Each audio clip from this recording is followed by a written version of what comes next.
Montebelluna, Castelfranco, la protesta contro il Green Pass in centinaia in Piazza dei Signori, nel cuore del capoluogo. Siamo contrari, dicono, alla certificazione verde che limita la libertà. Cercate di vaccinarvi anche se non è un obbligo, questo l'appello del presidente Zaia. Intanto dalla regione parte la richiesta al commissario Figliuolo per avere più vaccini. Continuano con numeri significativi le prenotazioni dei vaccini nelle ultime ore, anche numerosi sanitari che finora non si erano immunizzati, 104 contagiati nelle ultime 24 ore. Sotto shock Fara di Soligo dopo la tragedia sul lavoro che si è consumata ieri sera, un viticoltore ha perso la vita all'interno dell'azienda di famiglia, le parole della compagna: dobbiamo farci forza. Denunciati dalla squadra mobile 2 kosovari responsabili dell'aggressione ad un motociclista nel parcheggio della pizzeria da Pino, per loro anche il cosiddetto Daspo Willy. Ai nostri microfoni l'appello dei genitori del 27enne rimasto ferito a Paese in un drammatico incidente frontale. Chi ha tagliato la strada a nostro figlio e poi è scappato abbia la coscienza di farsi avanti. Presentazione a Montebelluna del candidato sindaco del centrodestra Bordin, pronto alla sfida con il centro-sinistra, ma soprattutto al confronto con l'operato del suo predecessore Marzio Favero. Buonasera e ben ritrovati con l'edizione trevigiana dei telegiornali di Antenna 3. Avete sentito in primo piano nel nostro sommario la manifestazione che è in corso non solo a Treviso ma anche a Castelfranco e Montebelluna, come in tante altre piazze italiane, contro il Green Pass che entrerà in vigore dal 6 agosto dopo il decreto legge del governo Draghi. Tra pochissimo vi faremo vedere le immagini della manifestazione data in scena in Piazza dei Signori a Treviso. Intanto dal Presidente della Regione Veneto arriva un appello: cercate di vaccinarvi anche se non è un obbligo. Intanto dalla Regione parte la richiesta al commissario Figliuolo di maggiori forniture di vaccini. Complice l'effetto Green Pass, infatti anche oggi boom di prenotazioni. Cercate di vaccinarvi, la vaccinazione è volontaria, non è obbligatoria, lo Stato non vi impone e tantomeno la Regione non vi impone la vaccinazione, rispetto le idee di tutti, ma la vostra libertà finisce dove inizia la mia e la mia finisce dove inizia la vostra. Fatti chiari, amicizia lunga. Dove non c'è l'obbligo arriva la responsabilità nei confronti di se stessi ma soprattutto degli altri. Nelle ore in cui anche in Veneto si moltiplicano le manifestazioni reali o annunciate dei no pass, Zaia dalla piazza di Montebelluna ribadisce i suoi punti fermi per affrontare la pandemia, partendo da un aggiornamento dei dati ospedalieri. Un disguido informatico negli ultimi giorni aveva infatti computato 100 pazienti Covid in più in area non critica. Ci siamo accorti di un bug informatico e quindi da questa mattina il bollettino è allineato, sono 161 ricoverati Covid, 19 sono in terapia intensiva. Sto ricoverando solo persone non vaccinate. Potete dirmi tutto quello che volete sui vaccini, nessuno fa le corse per andare a farsi il vaccino, tutti volentieri faremo a meno di farci il vaccino, ma sto ricoverando solo persone non vaccinate. Gli ultimi 16 che ho ricoverato in terapia intensiva sono tutti non vaccinati, tranne una persona di 54 anni che ha solo la prima dose, non aveva la seconda dose. Vaccinazioni quindi che oggi come oggi fanno la differenza, con l'obiettivo dell'immunità di comunità che resta confermato a fine estate. Ad ottobre avremo l'82% dei veneti che saranno vaccinati o avranno avuto almeno una vaccinazione. Ne verremo fuori, io non ho una visione negativa di questa partita. Complice l'obbligatorietà del Green Pass, anche nelle ultime ore boom di prenotazioni, con la Regione che ha chiesto al commissario Figliuolo di accelerare sulle consegne. Ci sono ancora posti disponibili, ma quello delle ultime ore potrebbe essere il nuovo trend. Abbiamo anche già detto al commissario Figliuolo che con il Green Pass ci sarebbe stato un aumento della richiesta di vaccinazione, di conseguenza anche le forniture dovrebbero aumentare. Vedremo se nei prossimi giorni ci sarà un'interlocuzione con il governo in queste direzioni. E continuano, come detto, con numeri significativi le prenotazioni dei vaccini nelle ultime ore, nell'USL 2 anche numerosi sanitari che non si erano ancora immunizzati. Non solo giovani che vogliono andare in pizzeria o in piscina, ma anche operatori sanitari. Tra le nuove prenotazioni per sottoporsi al vaccino, fa sapere il direttore generale dell'ULSS 2 Francesco Benazzi, ci sono decine di medici, infermieri e OSS. Abbiamo tanti che stanno aderendo alla vaccinazione, devo dire, che prima nessuno rispondeva, oggi ne abbiamo 30-40 di nostri collaboratori che si sono già iscritti per vaccinarsi e quindi voglio dire già il tam tam sta arrivando. Effetto Green Pass, le dure parole del presidente Draghi, quale sia il motivo, l'incremento di prenotazione sta proseguendo anche al di là del clamore della prima ora. Anche oggi devo dire abbiamo persone che stanno iscrivendo, mattinata sentivo i miei collaboratori già 300-400 persone. Quindi è positivo e cosa bellissima, si stanno iscrivendo anche gli over 60 che non si erano prenotati prima. Quindi l'input del Green Pass ha fatto evidentemente i suoi effetti. Una voglia di vaccinarsi che deve fare i conti con l'effettiva disponibilità di vaccini, ma Benazzi rassicura. Non ce ne hanno dati tanti perché hanno ridotto del 50% dal mese scorso, però devo dire che siccome per nostra fortuna i richiami li stiamo facendo e stanno andando bene e stiamo anche risparmiando le dosi perché il conto che si era anche fatto era legato al fatto che si vaccinasse almeno l'80% della popolazione, quindi abbiamo per fortuna delle dosi scorta. I ricoveri per Covid restano fermi a 2 giorni fa e dei 7 pazienti ospedalizzati 2 dovrebbero venire dimessi già dopodomani. 104 i contagi nelle ultime 24 ore nella Marca, si lavora al potenziamento del tracciamento dei contatti. Da lunedì avremo oltre 30 tracciatori per ovviamente contenere il più possibile, quindi i positivi, ma ai quali diamo una risposta nel giro di 5 ore, dico 5 ore, vengono isolati, si fa il contact tracing e quindi vengono messi in quarantena i contatti stretti. E adesso siamo alla cronaca, sotto shock Farra di Soligo dopo la tragedia che si è consumata ieri sera. Un viticoltore ha perso la vita all'interno dell'azienda agricola di famiglia. Non sappiamo ancora cosa sia successo, è una tragedia, ma ora dobbiamo farci forza. Queste le poche parole che ci dice a telecamere e microfoni spenti la compagna di Mirko Merotto, una mano poggiata sul ventre, quasi a voler proteggere da questo dolore così forte il suo bimbo, che verrà alla luce tra pochi mesi, senza poter mai conoscere il suo papà. In casa ci sono gli altri 2 figli piccoli della coppia e anche per loro che la famiglia di Mirko dovrà farsi forza. Adesso rimane la disperazione per quanto accaduto ieri sera nell'azienda agricola di famiglia a Col San Martino. Da una prima ricostruzione delle forze dell'ordine che stanno conducendo le indagini sembra che Mirko poco prima delle 19 stesse eseguendo dei trattamenti tra i vigneti quando la cisterna portatile avrebbe manifestato dei problemi. A quel punto il 45enne viticoltore probabilmente potrebbe aver cercato di ripararla entrando nella botola. Cosa sia poi successo lo chiariranno le indagini, ma a quel punto Mirko non sarebbe più riuscito ad uscirne, rimanendo asfissiato per la mancanza d'aria.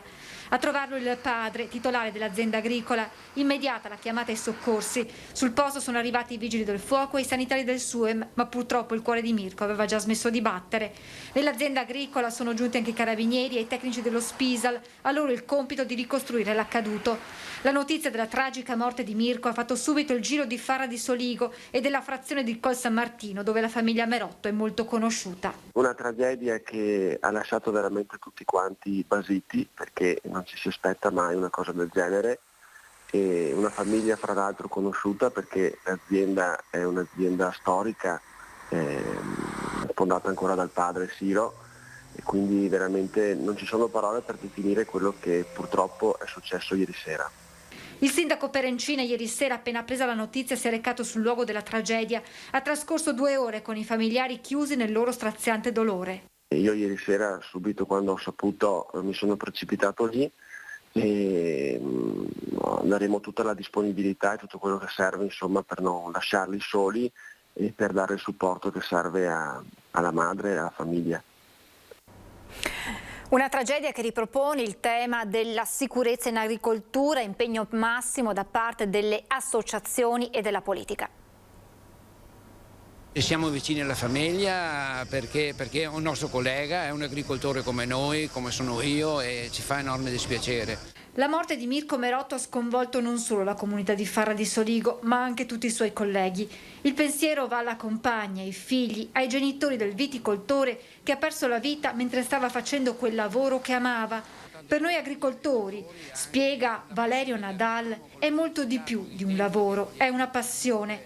Da Condifesa continua l'impegno per far sì che proprio questa passione possa andare di pari passo con la sicurezza. La meccanizzazione così avanzata, la tecnologia ci permetterà di ridurre questa rischiosità. Su questo noi stiamo investendo, stiamo lavorando perché vogliamo fare in modo che quei viticoltori continuino a fare i viticoltori, però dobbiamo eliminare la rischiosità. E il tema della sicurezza è in primo piano anche nell'agenda politica. In questi ultimi anni, per fortuna, c'è una leggera flessione dei morti in agricoltura, bisogna continuare assolutamente nella formazione, nella prevenzione della sicurezza. Dal punto di vista degli investimenti, nel PNRR stanno arrivando parecchi soldi per l'agricoltura, quindi sicuramente il rinnovo del parco macchine. Continuiamo con la cronaca con due incidenti avvenuti questa mattina. Uno è accaduto nel pomeriggio, pochi minuti dopo le 16, tra Scandolare e Zero Branco, a scontrarsi un trattore stradale e uno scooter condotto da un 14enne. I due mezzi stavano procedendo nello stesso senso di marcia quando sono entrati in collisione per cause che dovranno ora essere chiarite dai carabinieri intervenuti per i rilievi di legge. Il 14enne è stato soccorso e trasportato all'ospedale. Le sue condizioni fortunatamente non sarebbero gravi. Gravi invece l'incidente è accaduto intorno alle 12:30, sempre oggi a Preganziol. Un 51enne di origini nigeriane, mentre stava percorrendo la pista ciclabile, al momento di attraversare la strada, per cause ancora da chiarire da parte dei carabinieri di Mogliano, si è scontrato con un'auto condotta da un 73enne. Il ciclista è stato subito soccorso dai sanitari del SUEM e trasportato al Caffoncello. Le sue condizioni sono considerate gravi e la prognosi è al momento riservata. Sul posto anche i vigili del fuoco. E siamo alla politica. Ha presentato questa mattina a Montebelluna il candidato sindaco del centrodestra alle prossime elezioni amministrative per Adalberto Bordin, assessore al bilancio della giunta uscente. Più che una sfida con il centro-sinistra, questa elezione sarà essere all'altezza dell'operato del sindaco uscente Marzio Favero. Una grande attenzione verso la gente per poter continuare a dare delle risposte che siano efficaci ed efficienti, perché quando uno vuole la bicicletta dopo deve necessariamente pedalare. E l'attuale assessore al bilancio ha deciso di salire sulla bicicletta della campagna elettorale del dopo Marzio Favero. Lista civica con appoggio diretto di Lega, Forza Italia e Fratelli d'Italia, Bordin si trova davanti più che a un Loreno Miotto agguerrito a un confronto pesante con l'ex sindaco che in 10 anni ha cambiato il voto di Montebelluna. Restituiamo dopo 10 anni un centro che si è rigenerato ed è diventato motore per la comunità. Abbiamo costruito un insieme di relazioni istituzionali straordinarie. Ed è proprio sulle relazioni, partendo dai cittadini per arrivare alle istituzioni, che il candidato sindaco punta a ripartire. La capacità di amalgamare in gruppo. Noi abbiamo un gruppo che è già amalgamato da anni e quindi credo che proseguiremo sotto questo filone. Continuità quindi come contrapposizione al cambiamento proposto dal centro-sinistra, anche se Bordin non vuol sentir parlare di battaglie elettorali. Il candidato sindaco del PD era il mio professore di religione, una persona che stimo, una persona per bene. Quindi atmosfere montebellunesi più anni 80 democristiani che dei primi anni del nuovo millennio con il sindaco Lauro Poppato, per la quale il presidente del Veneto, nella presentazione di oggi alla Loggia dei Grani, cercando forse di accendere un po' il dibattito elettorale, non ha lesinato critiche. Bisogna scegliere tra continuare ad avere una città che è centrale e dialoga con il mondo oppure riportarla all'isolamento, perché con Marzio Favero, con questa amministrazione, è finita l'era dell'isolamento, l'era delle polemiche, l'era del tutto che non va bene, l'era che bisogna sempre essere contro qualcuno, l'era che si usa il municipio per fare politica e non per fare amministrazione. Questo è quello che è accaduto. E poi le elezioni comunali a Cordignano, ho presentato Luca De Re a capo di una civica sostenuta dal centro-sinistra, dice siamo ad un bivio. Oggi i cordignanesi si trovano ad un bivio: partecipare ed aderire ad un progetto di innovazione di persone e di idee, o ritornare al passato con un'amministrazione che negli ultimi 15 anni non ha saputo dare quelle risposte alle reali esigenze del territorio. Parla di una comunità al bivio Luca De Re, 49 anni, imprenditore, sposato, padre di 2 figli. È lui il candidato sindaco della lista civica espressione del centro-sinistra Insieme per Cordignano. Quello di De Re è il terzo volto di una campagna elettorale che nel centrodestra vede la lotta tra l'ex sindaco Roberto Campagna e il sindaco uscente Alessandro Bizza. Pordenonese di nascita ma cordignano da 20 anni, De Re è molto attivo nel campo sociale e sportivo. La nostra viene definita una lista di centro-sinistra e l'appellativo non mi dispiace, anche se le etichette non mi sono mai piaciute, preferisco guardare con obiettività le idee, la premessa di De Re. Quanto al programma, massima attenzione ai temi della sanità, in particolare la continuità assistenziale dei medici di base, 2 su 4 infatti andranno in pensione, e poi i temi della difesa idrogeologica, basilari in un territorio ferito nel passato recente dall'esondazione del Meschio. Si parla di dissesto idrogeologico, di scarsa manutenzione della cosa pubblica. Ecco, queste sono le cose che sono al centro del nostro programma, che vogliamo per dare le reali risposte ai cittadini. Attimi di tensione questa mattina a Zero Branco davanti al gazebo organizzato dalla sezione locale della Lega durante il mercato settimanale. Mentre i militanti e sostenitori erano impegnati nel raccogliere le firme per il referendum sulla giustizia, un uomo si è avvicinato, ha iniziato ad offendere in maniera pesante i presenti al gazebo e poi ha iniziato a sputare loro addosso. Del fatto sono state informate le forze dell'ordine. E adesso ci fermiamo per qualche istante di pubblicità. Rieccoci in diretta con la cronaca. Sono stati identificati dalla squadra mobile di Treviso i responsabili dell'aggressione avvenuta lo scorso 9 luglio nel parcheggio della pizzeria da Pino. Si tratta di 2 cittadini kosovari di 22 e 35 anni residenti in città e deferiti alla competente autorità giudiziaria. Inoltre ai 2 aggressori è stata applicata la cosiddetta misura Willy per 2 anni che impedirà loro di accedere all'esercizio pubblico e alle sue vicinanze. Sono ora in corso ulteriori indagini per identificare anche le altre persone che avevano preso parte all'aggressione. Quel giorno il proprietario di una moto aveva chiesto al padre di un bambino di far scendere il figlio dal mezzo. A quella richiesta una prima reazione violenta del papà, alla quale era poi seguita un'aggressione nei confronti del motociclista anche da parte di altri amici del papà, con una serie di calci, pugni e morsi. Il motociclista è stato costretto a rivolgersi all'ospedale, per lui una prognosi di 15 giorni. Il figlio è rimasto coinvolto in un grave incidente a Paese. La polizia locale sta indagando, ma i genitori del ragazzo, Gianpietro Barbazza, dai nostri microfoni lanciano un appello all'automobilista che gli ha tagliato la strada scappando. Si faccia avanti, dicono. Mercoledì pomeriggio, via Castellana, a Paese, sono da poco passate le 2 quando Gianpietro Barbazza, 27 anni, padre di una bambina di appena 10 mesi, rimane coinvolto in un grave incidente stradale. Ma chi gli ha tagliato la strada non si è neppure fermato. I suoi genitori, che lavorano nella pizzeria di famiglia a Zero Branco, lanciano un appello a quell'automobilista. Mio figlio appunto proseguiva per la sua carreggiata, quando di fronte a lui una macchina che non sappiamo ancora il modello, bianca, ha invaso la corsia del mio figlio per girare sulla laterale sinistra. L'istinto stesso è stato quello di non andargli addosso, ma di spostarsi sulla corsia di sinistra, e frontalmente ha preso il furgone che procedeva verso il senso opposto. Mio figlio si è fatto male, ha rischiato la vita e quindi io dico di fare un appello a questa persona. Che si faccia sentire. Che si faccia sentire, perché giustamente sbagliare è umano, però giustamente non è neanche giusto che mio figlio ha rischiato anche di morire e questa persona sia scappata nonostante abbia causato questo incidente. Gianpietro, che vive a Cittadella ma lavora a Riese, è rimasto incastrato nell'abitacolo. Femore rotto, polmone bucato, costole rotte, ha rischiato di perdere un occhio, è tagliato dappertutto, botte dappertutto, voglio dire la testa, soprattutto ha preso anche la testa, voglio dire che si faccia un esame di coscienza a questa persona. Se è una persona che ragiona con il cervello, logicamente si deve, non dico costituire, ma perlomeno far sapere alla polizia locale non dico che lui abbia la colpa, però voglio dire che si pronunci appunto con la polizia dichiarando quello che ha visto e non si è fermato, non si è fatto il soccorso. Non solo per Gianpietro, sottolineano Massimo e Monia, ma anche per gli occupanti del furgone con cui si è scontrato, padre e figlio di Istrana, che fortunatamente hanno riportato traumi di minore entità.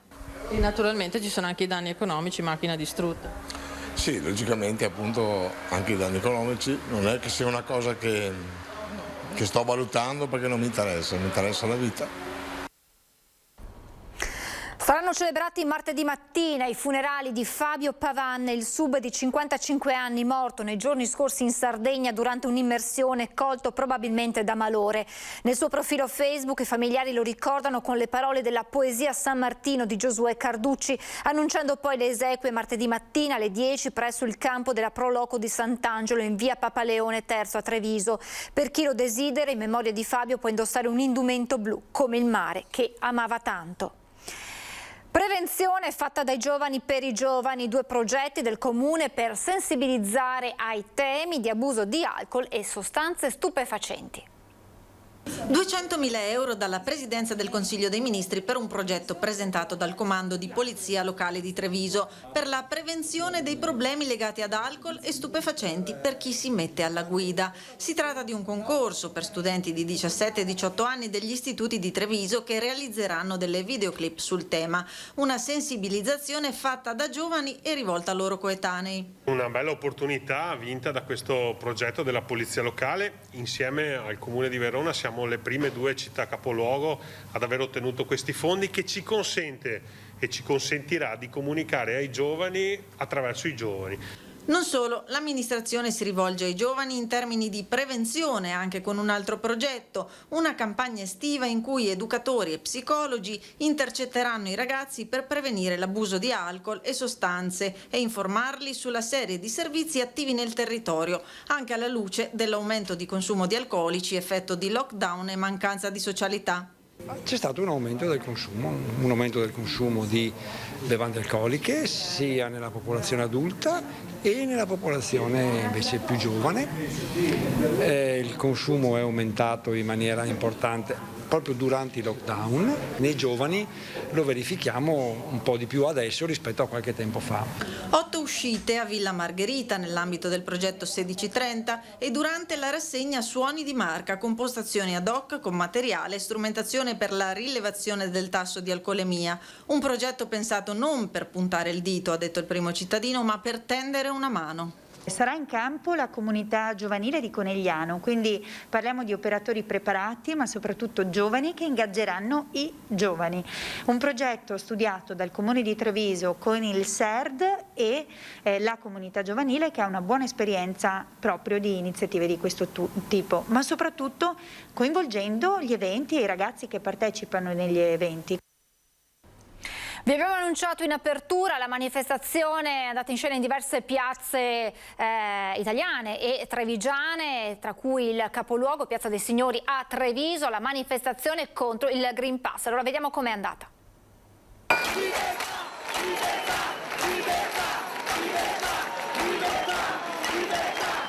Con questo grido hanno occupato Piazza dei Signori oggi pomeriggio. Il popolo dei Novax, ma anche del No Mask e soprattutto del No Green Pass ha voluto far sentire ad alta voce il proprio dissenso per quella che molti hanno definito dittatura sanitaria. 1 migliaio, secondo la questura, arrivati da più parti aderendo ad un tam tam nato spontaneamente sui social e che ha dato appuntamento agli scettici del Covid e alle 17 di sabato 24 luglio. E qui senza un vero e proprio organizzatore ognuno è stato libero di dire la sua. C'è chi ha chiesto l'intercessione della Madonna scagliandosi contro la Chiesa complice di chi vuole l'obbligo di vaccinazione. Diamo in mano a gente senza Dio. Oggi l'Italia è pagana. San Paolo oggi avrebbe molto da fare a convertire persone che non credono più a niente. Chi ha tenuto una sorta di comizio e chi ha letto delle lettere scritte da infermiere a contatto con i contagiati dal Covid. Vi porto la lettera di una nostra collega che ha avuto danni dal vaccino. Un popolo eterogeneo che ha detto di non credere più di fatto alle istituzioni, sia sanitarie che pubbliche. Ha reclamato la libertà di scelta sia nelle vaccinazioni che nelle cure. Dovrebbe essere una situazione naturale dell'essere umano e adesso ci tocca chiederla.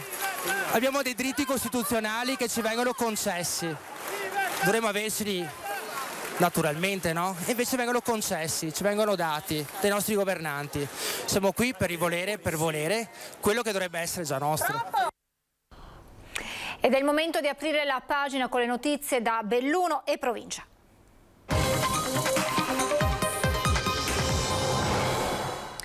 E c'è una notizia dell'ultima ora che riguarda il futuro di ACC e che arriva tramite un comunicato del ministro D'Incà. Il 24 luglio la Corte dei Conti ha registrato il decreto interministeriale per attuare l'articolo 37 del decreto Sostegni con una copertura di 400 milioni di euro, risorse fondamentali per rilanciare le aziende del nostro Paese. È un passaggio importantissimo per il percorso di salvezza nei confronti dello stabilimento ACC di Borgo Valbelluna, che grazie al provvedimento, scrive sempre il ministro D'Incà, potrà ottenere le linee di credito necessarie per la propria continuità. Dopo i precedenti passaggi al MISE e al MEF e questa importante valutazione della Corte dei Conti, manca soltanto l'ultimo passaggio alla Commissione europea. Dunque importanti novità arrivano per il futuro di questo importante stabilimento e poi ci sono gli aggiornamenti sul fronte Covid. 4 le persone positive ricoverate al San Martino e un focolaio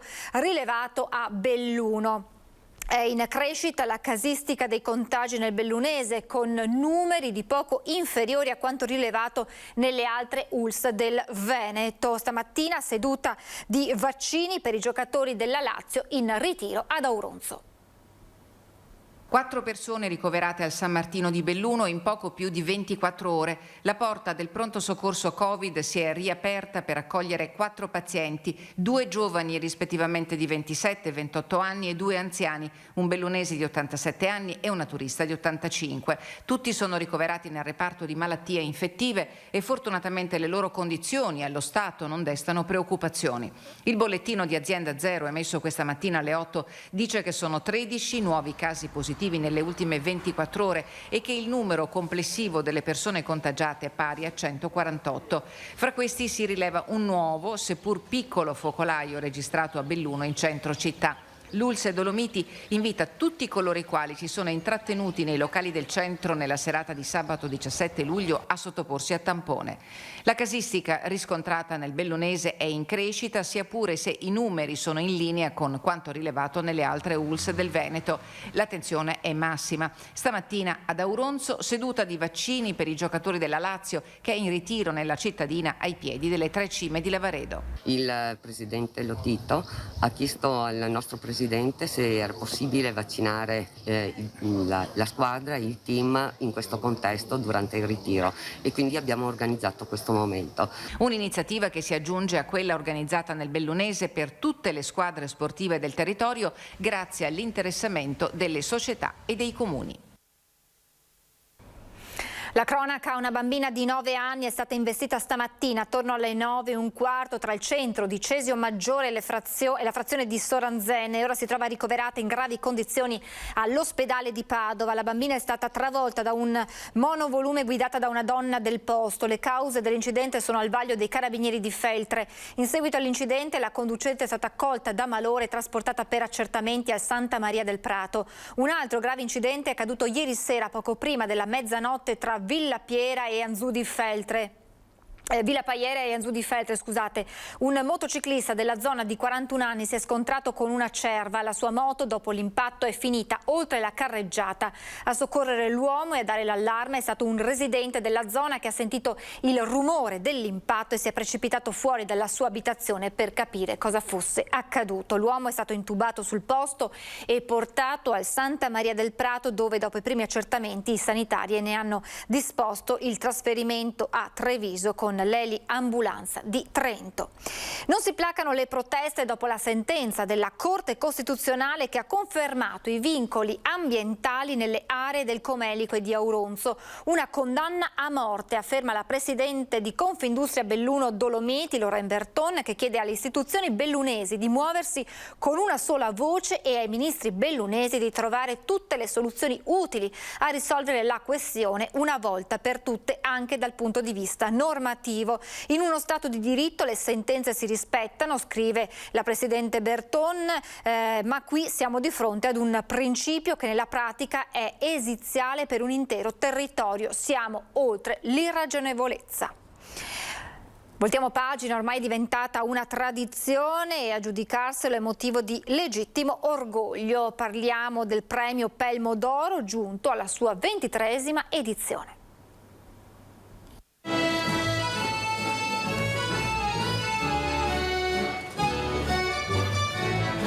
23 anni per il premio Pelmo d'Oro e 50 per il gruppo folk di Cesi Maggiore, comune ospitante della manifestazione, nata quasi 5 lustri or sono da un'idea dell'allora presidente della provincia di Belluno, Oscar De Bona. Rappresenta un riconoscimento alla montagna, a chi ama la montagna, a chi l'ha vissuta, a chi ha fatto imprese, a chi ha scritto di montagna. Penso che sia una grande occasione per esprimere gratitudine a queste persone che hanno dato tanto alla montagna che va rispettata, ma che soprattutto in un periodo dell'anno come quello estivo ha bisogno di regole precise. Noi cerchiamo anche attraverso questi eventi di dare la possibilità ai nostri turisti di comportarsi nella maniera migliore per affrontare la montagna. 6 le categorie premiate, coinvolgendo altoatesini come veneziani, carpigiani come friulani.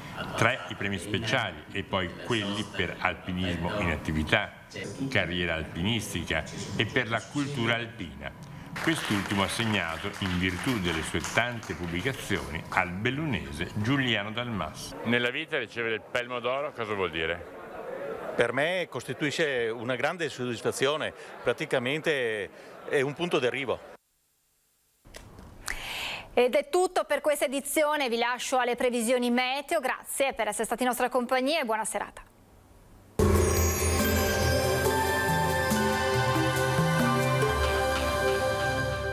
Autodemolizioni Signor, a Villorba dal 1969 al vostro servizio. Rottamazione auto, vendita ricambi nuovi e usati, vendita autovetture sinistrate o usate. Benvenuti al Meteo. In Veneto, per domenica 25 luglio, il tempo sarà incerto e molto variabile, specie sulle zone montane e pedemontane, dove non mancheranno rovesci.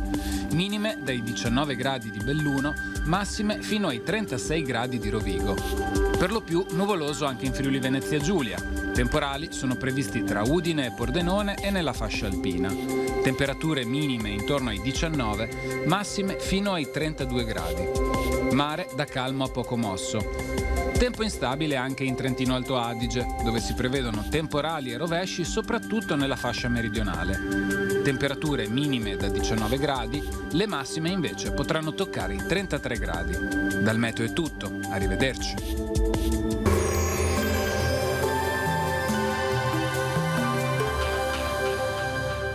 Autodemolizioni Signor, a Villorba dal 1969 al vostro servizio. Rottamazione auto, vendita ricambi nuovi e usati, vendita autovetture sinistrate o usate.